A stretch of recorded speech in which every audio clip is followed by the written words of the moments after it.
Hai semua, kembali lagi di Daftar 6. Jangan lupa tekan tombol subscribe dan lonceng agar kita berlangganan di video yang terbaru. Keajaiban ekonomi Tiongkok selama 3 dekade lebih merupakan perang kelas yang ditenagai dengan mengeksploitasi para migran pedesaan dengan upah yang setara dengan sepertiga dari apa yang dibayar kaum urban, menurut sebuah buku baru oleh mantan Kepala Biro Bloomberg Tiongkok Dexter Roberts. Mitos kapitalisme Tiongkok, pekerja, pabrik, dan masa depan dunia, dideskripsikan oleh Publicis Weekly sebagai kontranarasi yang jernih dan persuasif dengan anggapan bahwa model ekonomi Tiongkok akan mengambil alih dunia. Buku itu menggambarkan bahwa ratusan juta migran pedesaan yang meninggalkan rumah untuk pekerjaan pabrik pantai dengan upah yang tidak memadai dan kondisi kerja yang buruk mulai memberontak terhadap kebijakan eksploitatif Partai Komunis yang telah mendorong kebencian pekerja ke tingkat yang tidak stabil. Roberts melayani selama lebih dari 2 dekade sebagai kepala biro dan editor berita Asia di Bloomberg Businessweek yang berbasis di Beijing, di mana ia melaporkan dari setiap provinsi dan wilayah termasuk Tibet, Xinjiang dan Korea Utara yang berdekatan. Dia saat ini adalah mahasiswa di Maureen dan Mike Mansfield Center di University of Montana. Menurut buku baru Roberts, jalur pembangunan ekonomi China yang direncanakan secara terpusat yang sering dipuji sebagai model bagi negara-negara di seluruh dunia untuk keluar dari kemiskinan, adalah sistem eksploitatif yang menurunkan separuh warganya menjadi migran kelas 2 yang dikurung dari rejeki nomplok ekonomi besar dinikmati oleh kaum urban.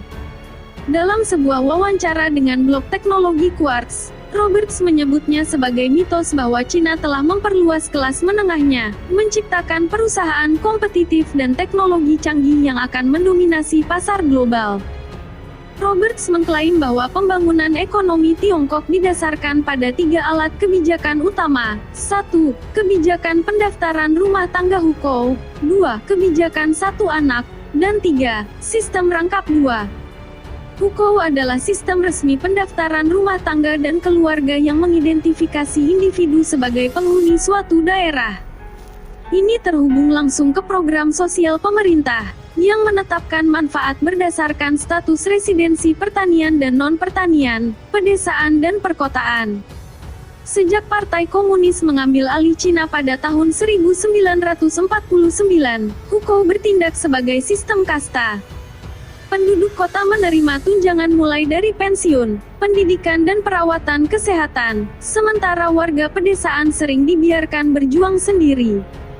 Kebijakan registrasi rumah tangga memastikan bahwa Tiongkok selama beberapa dekade akan memiliki tenaga kerja migran pedesaan yang relatif patuh dan sangat patuh untuk membangun pabriknya bagi dunia.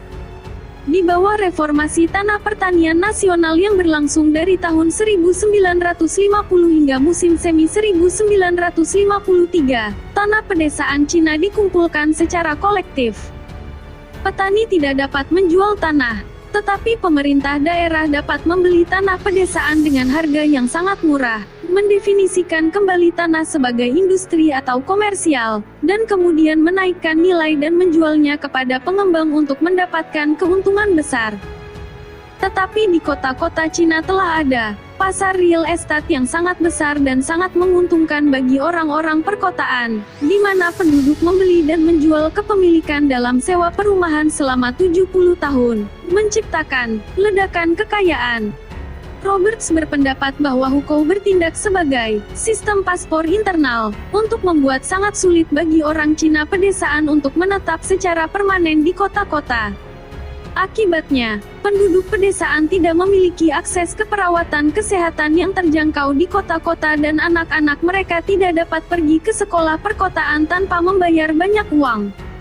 Anak-anak dari orang tua migran yang masih tinggal di pedesaan menderita angka putus sekolah jauh lebih tinggi daripada anak-anak dari orang tua perkotaan. Roberts tidak percaya inisiatif Cina untuk membangun ekonomi baru yang didorong oleh inovasi teknologi tinggi dapat dicapai jika sebagian besar anak-anak penduduk akhirnya menjadi putus sekolah. Roberts berpendapat bahwa kebijakan satu anak China telah menciptakan ledakan demografis untuk ukuran tenaga kerjanya yang mengakhiri pabrik model pengembangan dunia. Akibatnya, Tiongkok tidak lagi memiliki tenaga kerja murah dan tidak lagi memiliki tenaga kerja yang patuh. Terlepas dari pengamatan oleh pengamat Tiongkok lainnya bahwa rezim komunis China terus memperkuat cengkeramannya pada kekuasaan, Roberts berpendapat ada lebih banyak ancaman sekarang, karena dipaksa membayar upah lebih tinggi di China. Perusahaan asing memindahkan produksinya ke negara lain yang dapat menawarkan tenaga kerja lebih murah. Ditambah dengan dorongan kebijakan dari tingkat tertinggi pemerintah di Beijing untuk mencoba mengotomatisasi pabrik, pekerjaan yang telah mendukung pekerja migran akan hilang. Urbanit mendapat manfaat finansial dari model otoriter lama yang membuat migran menjadi warga negara berpendapatan rendah dan kelas 2. Rezim Tiongkok mengharapkan para pekerja migran yang tidak lagi bekerja di pabrik-pabrik kota atau tempat-tempat konstruksi untuk dengan tenang kembali ke rumah dan menemukan kembali diri mereka dengan bentuk pekerjaan baru, seperti menjadi pengusaha. Roberts menyarankan bahwa dengan hampir tidak ada keterampilan teknis dan sedikit tabungan, sekarang ada potensi untuk perjuangan kelas Cina yang dapat melibatkan ratusan juta migran pedesaan yang memberontak.